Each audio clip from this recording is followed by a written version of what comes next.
ایک لڑکی کی نئی نئی شادی ہوئی تھی۔ شادی کے بعد وہ اپنی ساس سے بہت پریشان تھی۔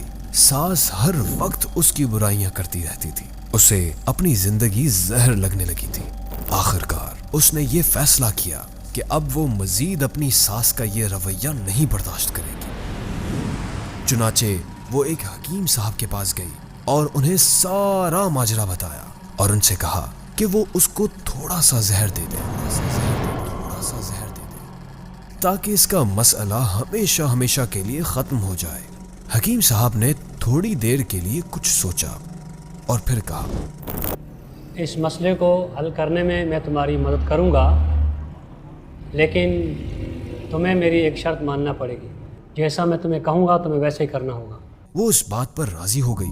انہوں نے اس لڑکی سے کہا کہ تم اپنی ساس کو مارنے کے لیے فوری زہر استعمال نہیں کر سکتی۔ اس طرح لوگ تم پر شک کریں گے۔ میں تمہیں یہ جڑی بوٹیاں دے رہا ہوں، یہ آہستہ آہستہ اس کے جسم پہ اثر کریں گی۔ ہر روز تم کچھ اچھا پکانا اور پھر انہیں کھانا دیتے وقت اس میں یہ جڑی بوٹیاں ڈال دینا، اور ہاں، اگر تم چاہتی ہو کہ کوئی تم پر شک نہ کرے تو تمہیں یہ خیال رکھنا ہوگا کہ تمہارا رویہ ان کے ساتھ بہت دوستانہ ہو، اپنا سلوک اچھا رکھنا، غصہ مت کرنا، اور ان کے ساتھ ایک ملکہ کی طرح برتاؤ کرنا۔ ہفتے گزر گئے اور پھر مہینے۔ وہ روزانہ کچھ اچھا پکا کر اپنی ساس کو خاص طور پر پیش کرتی تھی۔ اسے یاد تھا اپنی ساس کی خدمت کرنی ہے۔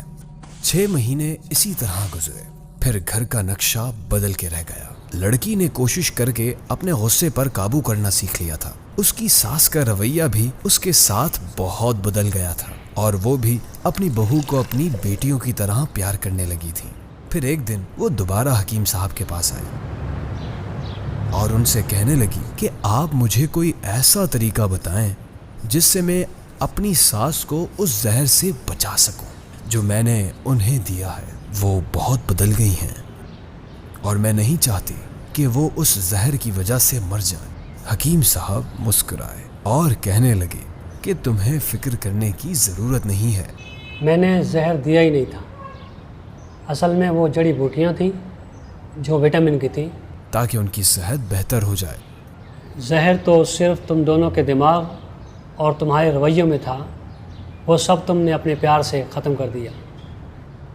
یاد رکھیے، ہمارا رویہ، ہمارے الفاظ اور ہمارا لہجہ یہ فیصلہ کرتا ہے کہ دوسرے ہمارے ساتھ کیا رویہ اپناتے ہیں۔ حضرت خلیل بن احمد رحمۃ اللہ علیہ فرماتے ہیں، اگر برائی کرنے والے کے ساتھ حسن سلوک کیا جائے تو اس کے دل میں ایسی بات پیدا ہو جاتی ہے جو اسے برائی سے روکتی ہے۔